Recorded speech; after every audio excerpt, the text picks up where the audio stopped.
그래서 이런 것들 좀 감안하시라고 말씀드린 거고요. 자, 그런 의미에서 여러분과 제가 알아둬야 될 사항 첫 번째가 30년 일할 동안 금융생활을 영위하고요.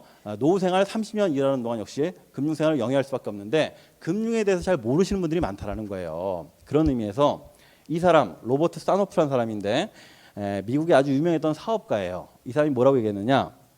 금융은 돈이 마침내 사라질 때까지 이 사람 저 사람 손으로 돌리는 예술이다라고 얘기했어요.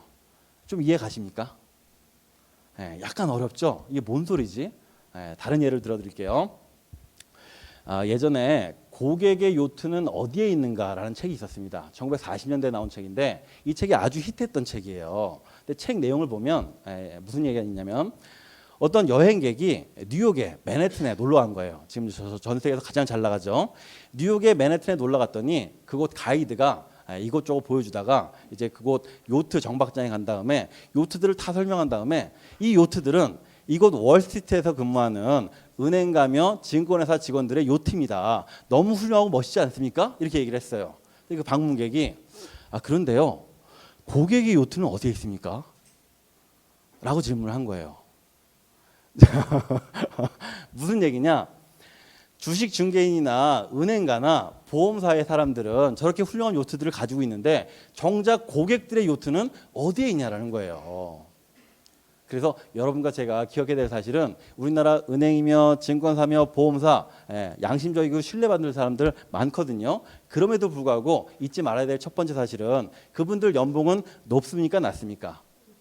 높아요. 상당히 높습니다. 근데 그분들 연봉은 국가에서 지급해요? 우리 고객이 지급해요?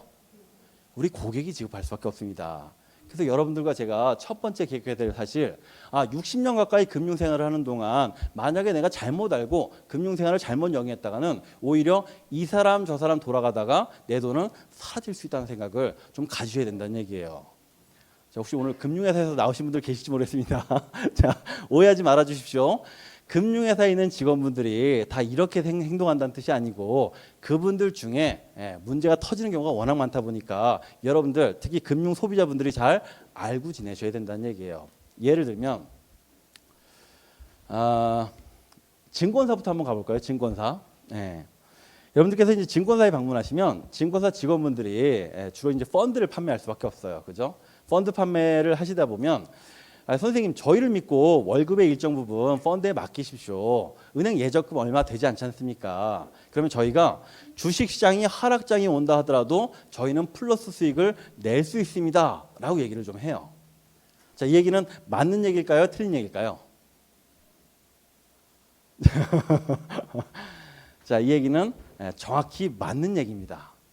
아니 주식시장이 하락장이 오는데 어떻게 플러스 수익을 낼 수 있다는 얘기지? 그 이유가 있는데요.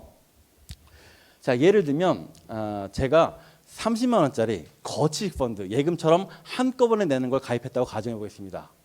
자, 30만 원짜리 거치식 펀드를 가입했는데 가입하자마자 다음 달이 됐을 때 반토막 나버린 거예요. 야, 이거 어떡하지? 큰일 났다. 이거 어떡하지? 본전만 찾자 했더니 다음 달에 다시 원상태로 회복이 됩니다. 어이쿠, 본전 찾을 기회다 해서 제가 환매하고 나가는 순간 제 수익률은 몇 퍼센트겠습니까? 제로죠, 제로. 그죠? 자, 오늘 날씨도 좋은데 좀 웃으면서 들으세요. 자, 오늘 지금 표정이 약간 안드로메다에 계시는 분이 계십니다. 자, 편하게 들으십시오. 제로입니다, 제로. 당연한 얘기죠. 그죠? 그런데 제가 이걸 거치식 펀드 말고 증권사 직원 말대로 적립식 펀드로, 저는 월급쟁이니까 매달 납입하는 적금처럼 적립식 펀드로 가입했다고 가정해 보겠습니다. 자, 첫 달에 10만 원 냈어요. 주가가 10,000원이래요. 저는 몇 주를 살 수 있죠? 그렇죠. 10주를 살 수 있죠. 앞서와 마찬가지로 주가가 반토막 나버렸습니다. 저는 또 10만 원 냈어요. 적립식이니까 5,000원짜리 주식 저는 몇 주를 살 수 있죠? 20주를 살 수 있죠.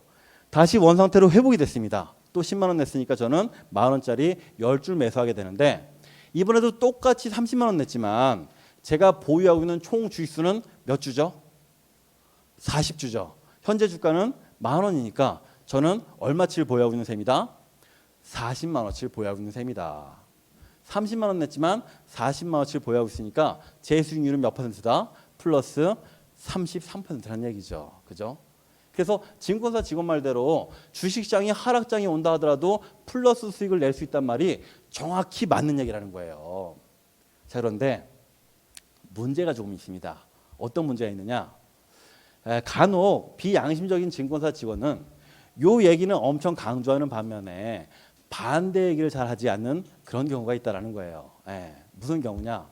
오히려 반대의 경우를 좀 볼게요. 자, 제가 이번에도 똑같이 30만 원짜리 거치익 펀드를 가입했는데 이게 다음 달에 2배로 오른 거예요. 이때 딱 팔고 나가면 좋겠습니다만 이게 사람 마음이 그렇게 안 되잖아요. 그죠? 더 오르겠거니 생각했는데 다시 원상태로 고꾸라져 버립니다. 어이쿠, 더 떨어지기 전에 팔고 나가야 되겠다 해서 딱 환매하는 순간 제 수익률은 몇 %다? 제로죠, 제로. 맞습니다. 아, 그래, 맞아. 이거를 증권사 직원 말대로 적립식으로 나눌 걸. 이제 10만 원, 10만 원, 10만 원씩 나눠내기로 한 거예요. 10만 원 냈을 때 만 원이니까 저는 10주 매수했고요. 2배로 올랐어요. 2만 원이니까 저는 5주밖에 살 수가 없죠. 다시 원상태로 돌아버리니까 저는 또 10만 원으로 10주 매수하게 됩니다. 똑같이 30만 원 냈지만 제가 보유하고 있는 총 주식수는 몇 주죠? 25주죠. 현재 주가가 만 원이니까 저는 25만 원어치를 보유하고 있다. 제 수익률은 몇 %다? 마이너스 17%라는 얘기죠. 그래서 여러분과 제가 잊지 말아야 될 사실은 적립식 펀드를 하나 가입한다 하더라도 적어도 주식시장이 하락장일 때는 유리할 수 있으나 상승장일 때는 불리할 수 있다는 점 좀 감안하셔야 된다는 얘기죠. 그죠? 실제로 이런 일들이 정말 많이 일어났습니다. 언제 일어났느냐?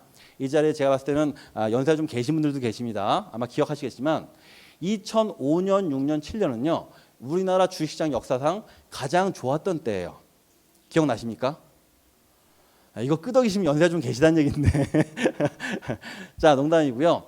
2005년, 6년, 7년은요. 우리나라 주식시장 역사상 가장 좋았던 때다 보니까 자고 깨면 오르고 자고 깨면 올랐어요. 그래서 너도 나도 펀드에 가입을 했던 때입니다. 펀드 열풍이 때예요. 펀드 열풍. 그래서 너도 나도 펀드를 가입하다 보니까 주가가 계속 올랐습니다. 자, 그랬는데 2007년도쯤에 거의 막차죠, 막차. 특히 공무원, 선생님, 군인 이러신 분들이 잘 모르신 채로 야, 지금이라도 내가 좀 가입해야 되는 거 아니야? 나만 지금 돈 못 벌고 있는 거 아니야? 라고 생각해서 막판에 어마어마하게 많이 가입을 하셨어요. 이분들이 가입했는데 안타깝게도 2008년도에 뭐가 터져요? 글로벌 금융 위기가 터지죠. 맞습니다.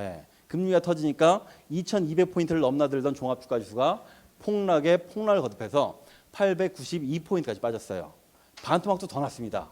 이분들이 증권사 직원 말대로 적립식 펀드로 꾸준히 월급에서 따로 떼어서 납입을 해 나가고 있었는데 반토막 나버리니까 야, 이거 내가 미쳤지, 왜 이런 걸 가입했지, 너무 위험하다 후회를 하다가 에라 모르겠다, 일단 장기 투자하라며 일단 들고나 있어보자. 들고 있었더니 2년 만에 다시 원상태로 회복이 돼버리거든요. 그래서 어라? 이거 옛날에 내가 샀을 때랑 비슷해졌네? 본전 찾아야 되겠다. 그래서 그분들이 엄청나게 팔고 나가셨어요. 환매하고 나가셨습니다. 자, 그분들 수익률은 어떻게 되겠어요? 제로가 아니라 플러스 30% 가까이 보셨습니다. 아주 큰 수익을 본 거예요. 이렇게 어마어마한 하락장이 왔는데도 불구하고 이렇게 높은 수익률을 거둘 수 있었던 배경에는 적립식 펀드였기 때문에 떨어질 때마다 저가에 꾸준히 매수했더니 이게 나중에 회복됐을 때 높은 수익률을 거두게 됐다는 얘기죠. 그죠? 그분들 모른 채 거둔 거예요, 사실은. 자, 그런데 어떤 분들이 또 계시겠어요? 반대의 경우도 계시겠죠. 반대의 경우 어떤 분들이냐면 조금 똑똑하셨던 분들.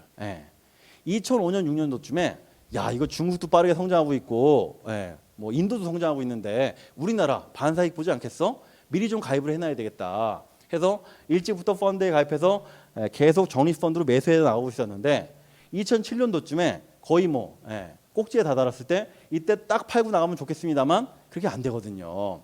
들고 있다가 결국엔 2008년도에 위기를 맞고 폭락을 거듭해서 1000포인트 가까이 빠져버리니까 어이쿠야, 내가 잘못 투자했구나, 지금이라도 본전 찾고 나가야 되겠다 해서 그분들이 엄청나게 또 많이 환매를 하셨습니다.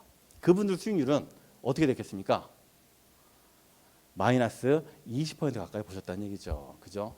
왜 이런 얘기를 드리느냐? 이런 일들이 앞으로도 계속 반복될 거라는 거예요. 계속 반복될 때마다 어떤 분들은 하락장에 용기를 내서 꾸준히 적립식 펀드를 매수해 나갈 수 있는 반면에 어떤 분들은 또 똑같이 막차를 타신 다음에 허둥지둥 하시다가 크게 낭패를 볼 수 있다는 얘기죠. 그죠? 그래서 증권사마를 고지고대로 믿는 게 중요한 게 아니라 내게 좀 전략이 필요하구나. 금융 소비자에게 맞는 전략이 필요하다. 예.